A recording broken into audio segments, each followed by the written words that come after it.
to another video. So this is section 80 of भारतीय नागरिक सुरक्षा संहिता.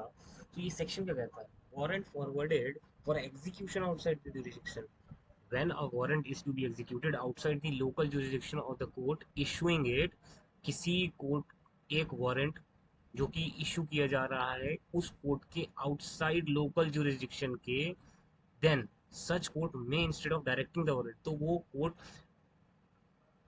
वारंट डायरेक्ट करने की बजाय किसी पुलिस ऑफिसर को उसके जुरिस्डिक्शन के ये फॉरवर्ड कर सकती है उस वारंट को directly to any executive magistrate या डिस्ट्रिक्ट सुपरिटेंडेंट ऑफ पुलिस या कमिश्नर ऑफ पुलिस जिसकी लोकल जुरिस्डिक्शन में उसको एग्जीक्यूट करवाना हो उस वारंट को. एंड जो एग्जीक्यूटिव मजिस्ट्रेट और डिस्ट्रिक्ट सुपरिटेंडेंट या कमिश्नर है वो एंडोर्स करेंगे उसको, अपने नाम की अपना नाम लिखेंगे उसके ऊपर. एंड अगर प्रैक्टिकेबल होगा cause it to be executed in the manner herein before provided, और जो मैनर लिखा हुआ है उसी मैनर में इसको अरेस्ट करके लाएंगे. सबसेक्शन 2 क्या कहता है? The court issuing a warrant under subsection 1. Subsection 1 में जो कोर्ट इसको एग्जीक्यूट वारंट इशू कर रहा है shall forward along with the warrant the substance of information, जो इंफॉर्मेशन है substance of information against the person to be arrested together with such document. तो documents भेजेगा कि इस आदमी के खिलाफ केस क्या है, together with such document if any और any may be sufficient to enable the court acting under section 83 to decide whether the bail should or should not be granted to the person. अब क्योंकि ये आदमी दूसरे jurisdiction में है तो इसके साथ इनके केस का इंफॉर्मेशन भी तो इन्हें भेजना पड़ेगा ना. क्यों भेजना पड़ेगा? ताकि ये देख पाए कि इस आदमी को बेल दी जा सकती है या नहीं दी जा सकती है. सेक्शन 83 में लिखा ही हुआ है procedure bye magistrate before home such person arrested is boss. तो अब ऐसा आदमी अगर अरेस्ट करके लाएंगे तो पुलिस अगर उनके पास इन्फॉर्मेशन ही नहीं होगी, खाली एक वारंट भेज देगा एक कोई कोर्ट अपने लोकल जुरिस्डिक्शन के बियॉन्ड किसी आदमी को पकड़ने के लिए खाली एक वारंट भेज देगा बाय पोस्ट और किसी कमिश्नर ऑफ पुलिस को भेज देगा और मुंबई पुलिस के कमिश्नर को बोलेगा अब जाओ अरेस्ट करके ले आओ. तो मुंबई पुलिस का कमिश्नर अरेस्ट करके उसको करेगा क्या? उनको केस के फैक्ट्स नॉलेज तो होनी चाहिए ना, उन्हें पता तो होना चाहिए कि इशू क्या है. तो इसीलिए ये इसमें मेंशन है कि केस की इंफॉर्मेशन भी भेजी जाएगी वारंट के साथ साथ, ताकि वो ये पता कर सकें कि इस आदमी को बेल दी जा सकती है नहीं दी जा सकती है.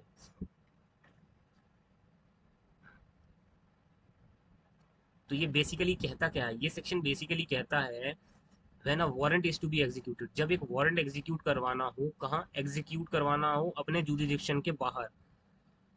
किस जुरिस्डिक्शन की बात कर रहे हैं? उस कोर्ट की जुरिस्डिक्शन के बाहर की बात कर रहे हैं हम, जो कोर्ट मान लो दिल्ली के पटियाला हाउस के जुरिस्डिक्शन के बाहर है पंजाब का पटियाला.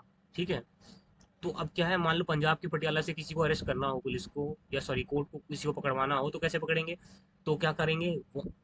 तो चंडीगढ़ या पटियाला पंजाब का जो है उधर के कमिश्नर ऑफ पुलिस को यहाँ पटियाला हाउस दिल्ली का कोर्ट थ्रू पोस्ट वारंट भेजेगा. उस पर पटियाला हाउस कोर्ट पंजाब के जो पुलिस साहब हैं, कमिश्नर साहब हैं, वो साइन करेंगे अपने और उस आदमी को पकड़ेंगे. उस एनवेलप में वो देखेंगे कि इन्होंने इन्फॉर्मेशन भी दी है केस के बारे में, इस आदमी के खिलाफ क्या इशू है. ठीक है, तो ये कहने का मतलब है एनी एग्जीक्यूटिव मजिस्ट्रेट भी इसको भेज सकता है, डिस्ट्रिक्ट सुपरिटेंडेंट ऑफ पुलिस को भी भेजा जा सकता है, कमिश्नर ऑफ पुलिस को भी, जिसके एरिया में अरेस्ट करवाना हो. और लेकिन इसमें इंपॉर्टेंट चीज ये है कि दैट ऑफिसर जो भी होगा ही मस्ट एंडोर्स, मतलब साइन और एक्नॉलेजमेंट करेंगे वो वारंट के ऊपर और कोशिश करेंगे उसी नॉर्मल वे में एग्जीक्यूट किया जाए जिसमें प्रोसीजर बताए जाते हैं. तो इसका फायदा यह है कि जो इशूइंग कोर्ट है ही doesn't need to send it only to its local police. मान लो पटियाला हाउस दिल्ली के कोर्ट को दिल्ली पुलिस को भेजने की जरूरत नहीं है ना, ये वो सीधा पटियाला पंजाब को भेज सकते हैं सीधा. ये instead it can directly send the senior authority Punjab Patiala के जहाँ वो एक्यूज लोकेटेड है. तो फास्ट होता है इससे काम, एफिशिएंट. सबसेक्शन 2 ये कहता है कि मान लो द कोर्ट मस्ट सेंड भाई वारंट के साथ समरी ऑफ एलिगेशन, या मान लो एफआईआर हो गई या कुछ समरी रिपोर्ट हो गई, इंफॉर्मेशन अक्यूज के बारे में कि रेलेवेंट क्या है, रिसीविंग कोर्ट को पता तो चले कि उसको बेल देनी है नहीं देनी है. सेक्शन 83 में रिसीविंग ऑफिसर जो होगा court needs to understand why the person is being arrested, उन्हें भी तो पता हो. फॉर एग्जाम्पल एक छोटा सा एग्जाम्पल देता हूँ. दिल्ली का मजिस्ट्रेट कोर्ट है वही जो मैंने दिया था, वो इशू करता है एक वारंट किसके खिलाफ? रोहन जी के खिलाफ. अब रोहन जी कौन है? रोहन जी एक आदमी है जिनने बड़ा क्राइम किया है जो मुंबई में छुपे हुए हैं. अब यहाँ जो दिल्ली का कोर्ट है वो दिल्ली पुलिस को वारंट ना भेजते हुए वो directly commissioner of police Mumbai को भेज देती है वारंट.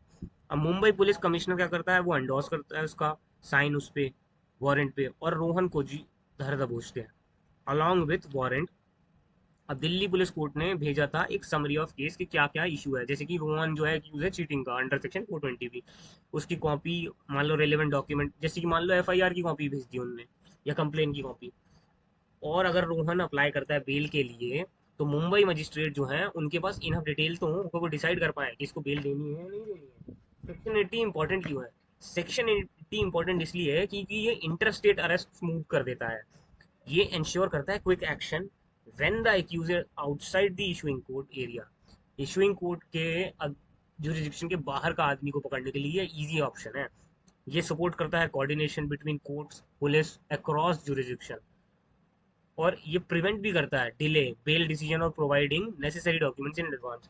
ऑब्वियसली अगर डॉक्यूमेंट एडवांस में मिल जाएंगे तो डिले नहीं होगा ना। तो ये कहने का मतलब है। सो ये अच्छा सेक्शन है section 80। So till then we'll meet in the next one. अच्छा, one more thing, many of you have requested this कि यार you should show some court documents जो कि एक्चुअल कोर्ट में यूज होते हैं। So I have in my mind, I am planning something. मैं सोच रहा हूँ अभी एक रिट पिटीशन का, कंप्लेन केस का, और इस तरह की जो भी केसेस हम फाइल करते हैं उनके जो फाइनल ड्राफ्ट होते हैं वो मैं आपको शो करूँ, किस तरह से हम इंडेक्स बनाते हैं, किस तरह से हम उसकी फॉर्मेटिंग होती है, क्या स्पेसिंग होती है, क्या उसमें एफिडेविट लगता है, एफिडेविट का कंटेंट क्या होता है, प्रेयर क्या होती है, उसके ऑपरेटिंग पैरास क्या होते हैं। तो मैं ये सब एक्सप्लेन करता हूँ आपको। बट या, we'll definitely do something on that. So till then, thank you so much.